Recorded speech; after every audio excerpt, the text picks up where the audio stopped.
All right, everyone, here we are, as promised. Um, this is my reaction video to this guy on the internet. He's a filmmaker, director, JP Isaacs. Who's this guy? What's his deal? No, jokes aside, Gene, it's nice to see that you scrubbed your entire Instagram. I feel like he scrubbed his entire Instagram. You'll have context because you'll be like, okay, it makes sense. Like he put this video out. Maybe he's trying to connect with this girl, whoever she is, this woman out there in the ether, and like, what if she comes across my past? That's kind of debunked because why would you get rid of all your prior posts but then leave this up? Look at this guy. This doesn't even look like Gene. Who is this? I recognize some of these other folks, but I won't say their names because out of respect for privacy. Shout out to Steve Wong, by the way. Yo, shout out to the bobblehead. Go get the best bobbleheads in the game. But anyway, guys, we're here because I'm really excited. Gene's done like these things called storytime videos, just kind of like uh, interesting takes on experiences, and he's a well-traveled man. So he has some good stuff. So I'm gonna dive right into it. And so let's just watch this, and we'll go from there. All right.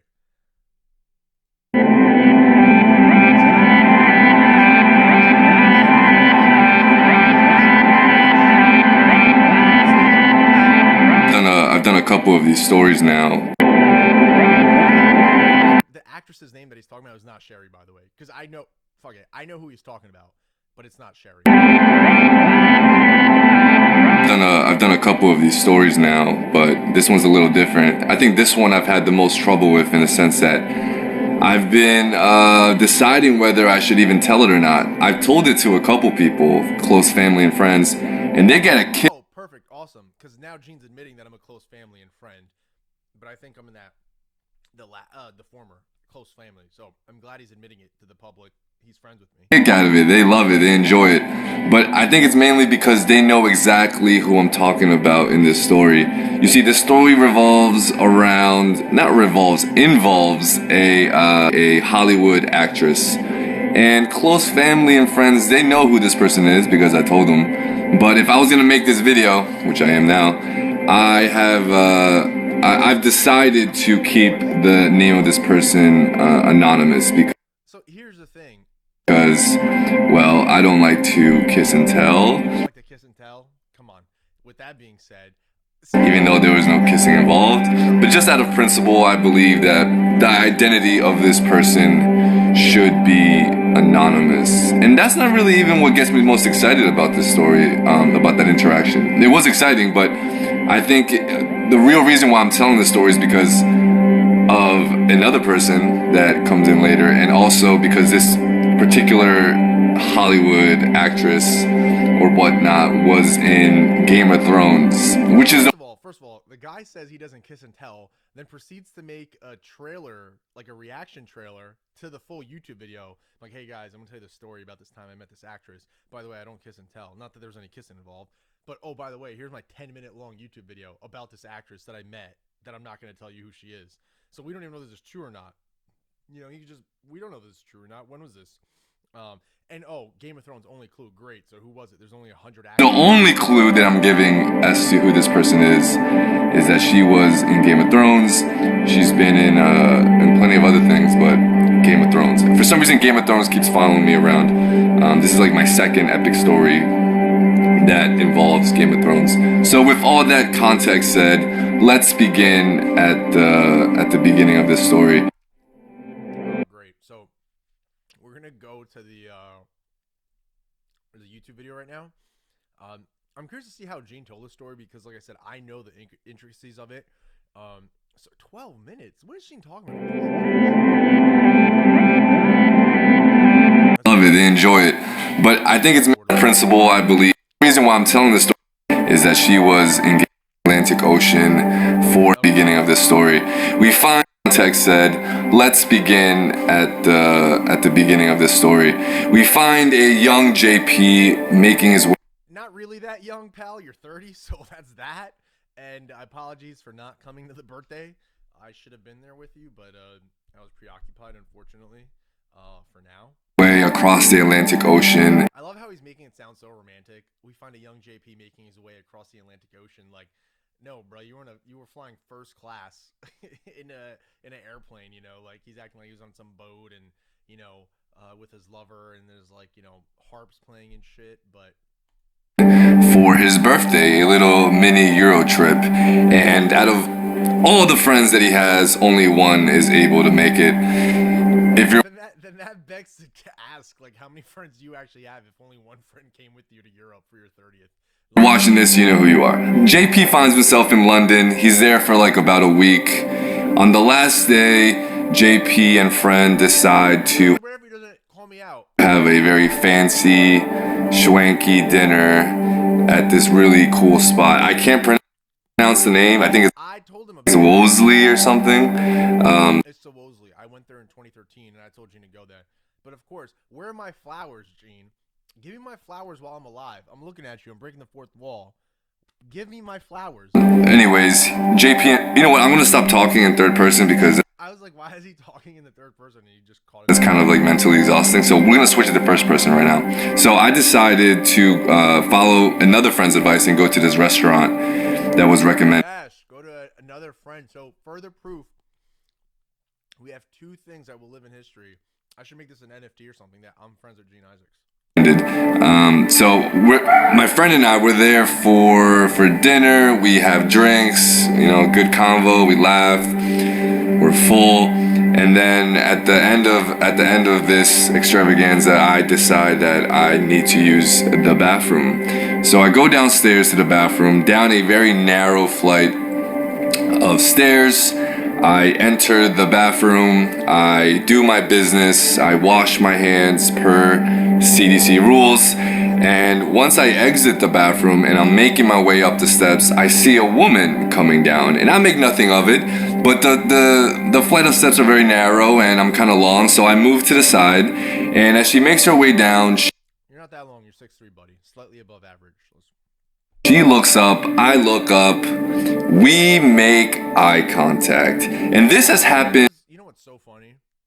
Is I'm pretty sure that the studio mic Gene is holding is not picking up any audio. I'm pretty sure he has his studio lav mic, like the boom mic, hanging over him, and that's picking up the audio.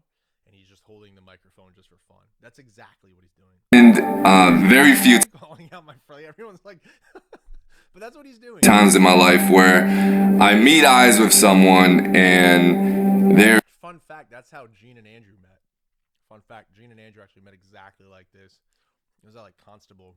It was like third grade rec tryouts. They met like this, and it was great. There's just, how do you describe it? How would the movies describe it? There's just magic. Sorry, and if there's some confusion about who's Andrew Buckner. He's had several name changes. So it's okay. He's Andrew Charles, BBXK. Trust me, I'm his best friend, and I don't. Andrew, what's your name? Tell the people what your name is. It seems like time slows down, and what should be a very awkward exchange between two human beings is, it's more of a gentle breeze, if I may. It feels nice, but more importantly, it feels right. And she makes her way to the bathroom, and she enters. If it felt right, you guys would have been together right now, but you're not. And at that point, on that sixth step of that narrow flight of stairs, I make a decision. I decide that I'm going to wait for her to leave the bathroom so that I can see how this magic that I felt, what would happen if I continued it. What if that magic wasn't reciprocated? What if it was a one-time? It's a real thing that I was feeling when we locked eyes. So I needed to make sure. So I went back downstairs, and I waited in like the little lobby of the floor where the bathrooms were. I was on my phone. I was pretending like I was on the internet scrolling the web. There was no Wi-Fi down there.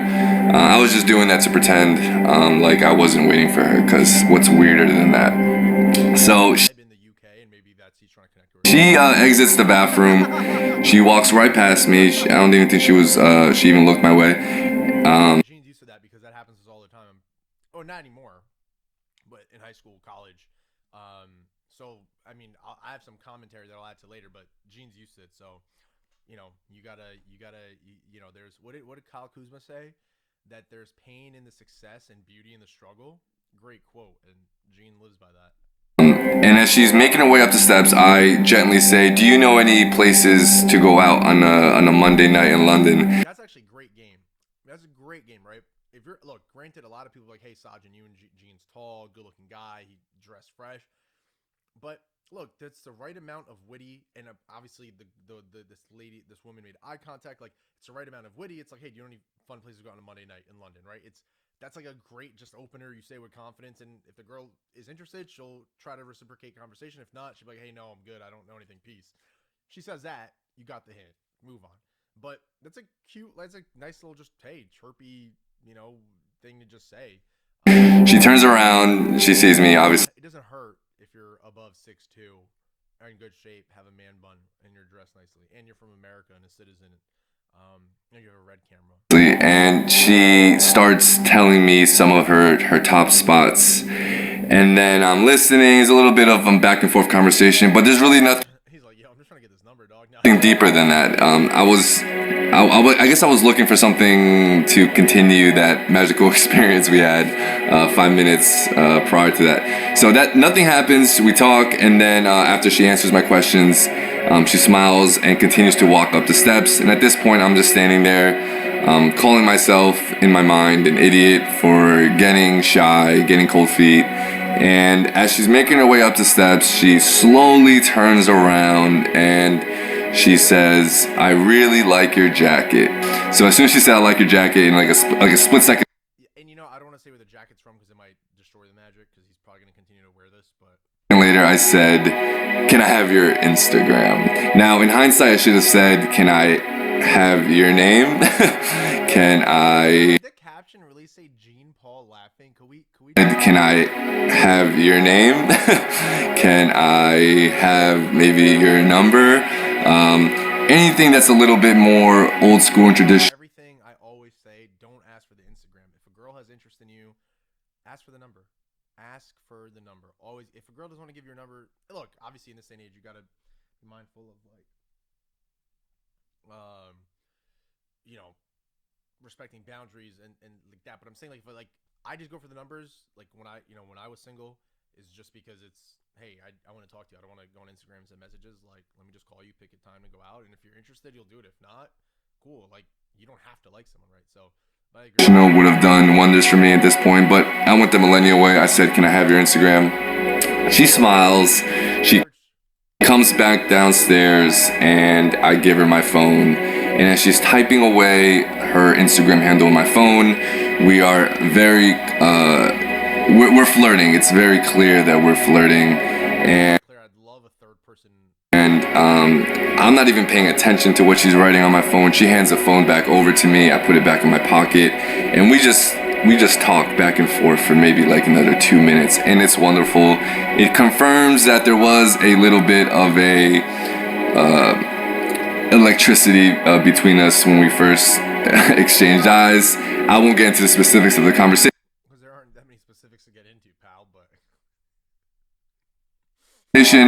But we have it. She turns around and makes her way back up the steps, and she tells me as she's going up the steps that I should message her so she can let me know what to do in London in more specific details. I guess she knew other spots or something like that. And I said, sure. She goes up the steps. I make my way up to the main floor. I scurry to my table where my friend is finishing his last pint of beer. And I men, stop drinking beer. Beer's not good for you. Tell him, wow, dude, I met this girl. We hit it off, and she gave me her Instagram. And then he asked me, oh, like, let me look. Who is it? And then I say, I don't even know who it is. So I pull up my phone and I go to the search bar where she was typing in her name. And then at that point, my jaw dropped to the table. The question is that where was JP's mindset, right? How many pints of beer did he have? Or was someone that I knew from television, and my friend also recognized her. But in reality, when I first saw her in person, she looked nothing like her character on TV. So I had no idea it was her when I was talking to her. And at this point, I also realized, wow, she has more followers on her Instagram than most people have money in their bank account. So what that tells me is that any message that I will try to convey to her on social media, it's very unlikely she will see it. So at this point, I'm like, okay, how do I solve this problem? Well, the easiest thing would be to just go up to her at her table and I guess ask for information. Gene, if I was there, you would have done that. You would have got 100%. I would have gone up for you 100%. In a more traditional way, but I can't even find her. It's not a huge restaurant, but there's enough tables where you could get lost in the crowd. So I'm sitting at my table, I'm looking from left to right, up and down, and I do spot someone across the restaurant that has the same color hair, same colored shirt, but I can't see them because the back of their head is turned to me. And at that moment, I make another precedential decision, and Gene, fix that. It's presidential. He tried to say precedent, and he said presidential. It's presidential. He spelled it wrong. Decide that I will buy her a bottle of wine and a note with my name and Instagram handle. If you do this and a girl doesn't respond to you, then it's like, all right, it's not it. But like, this is a great like. Oh, and I also put in 2 compliments in that note, a very nice note. Then I asked my waiter if he could send over the bottle of wine and the letter to her while. I think he left it out. I think he might have said like, yo, I really like your earrings, and she's like, oh, you didn't notice my eyes or something, and he's like, oh, that too. But I think the earrings. Gene, I could have gotten that totally wrong, but I think that's what it was. After my friend and I have left the restaurant, and he graciously says yes. And as we make our way out of the restaurant, I look to my right to that table of people, and specifically that woman who I decided was the girl I met downstairs. And just off her side profile, I'm like, that doesn't really look like her. And I leave the restaurant, I get in the Uber, and it's kind of bothering me because I'm already thinking worst case scenario, which is I sent the waiter with a bottle of wine and a note with my information and very specific compliments to someone that it wasn't intended to. And at that point, I'm kind of freaking out. I'm a little embarrassed. I go on her Instagram, I check her stories, and there's a story with her and the company of people she was with, and it's clearly a different table, a different set of people, and it basically confirmed my worst fear that I sent that bottle of wine and note to the wrong person. And the next day, maybe like halfway through the day, I get a text message, which I'm gonna show here on the screen. It's from Sherry, and Sherry is the woman that received the bottle of wine and note. And it's a very nice message. I clearly made a stranger's day, and now she's eagerly waiting for a response from me. And at this point, I'm like, yeah, that's probably not for the best. I'll just leave it on a high note and continue. Word to the wise is like, if you're gonna do something like this, at least go have your friend do some recon and be like, hey, let me make sure it's the right table. About my life. But another 3 days later, it's on my mind, and I wouldn't want to leave anyone with a mystery that can be solved, especially if it's in my hands. So I message Sherry a voice note, and I tell her the situation that I explained. Messed up. I didn't know that Gene didn't message her right away, and I didn't know that. I might have to have a talk with Gene about that. I don't know how I feel about that. Here, and she sends me back this message, and it's a very nice message. She understood completely, and I think she was very, regardless of the intention, she was very grateful for it. And I guess all in all, that was kind of like a positive out of this this blunder of a mistake that I did. I messed up my chance to get to know someone from from Game of Thrones better, but I also made a stranger's day. I think if there's anything to be learned from this, really dope. I think that's really dope, and that's a very grown and mature response from Gene. And if you guys know Gene, and I know him pretty well, to to be in a position like that, he feels comfortable enough that he can approach a famous, beautiful, successful, smart, talented, independent queen, and just like from where he was in high school, in college to now, where it's like, hey, I'm confident as a man that I can provide value to a woman, that I can be a good partner, I could be a good man, I could treat this woman right, and like I'm in a position to like, take a woman out, show her a good time, and be good company. That's dope. This story is that never judge someone by the back of their head. So, hope you liked it. You know what, Gene? I did like it, but I feel like I failed you. Like I failed you in a lot of things. And to our friend who was there, I mean, look. To be fair, you guys were probably drunk. They were having fun, but you guys should have ran recon. You guys should have gone to the table. Like, but hey, look, this is all the more reason to. Fun fact that he's leaving out is that we did do a little bit of campaigning, to like get this person's attention on Instagram, and we tried. We tried very hard, but it's just hard. There's like thousands, tens of thousands of comments, and it's really tough. But you know what? Next time we go to London, Gene, if it was meant to be, I'm sure that you two will connect. But anyway, with that being said, guys, yeah, I'm Gene. I'm excited for more of these. And anyway, look, guys, I gotta go to the gym. I'm supposed to be working right now. Me and just here doing a reaction video on my best friend's, interaction with the Game of Thrones actress. So shows you where my priorities are. Anyway, I gotta go. Peace, guys.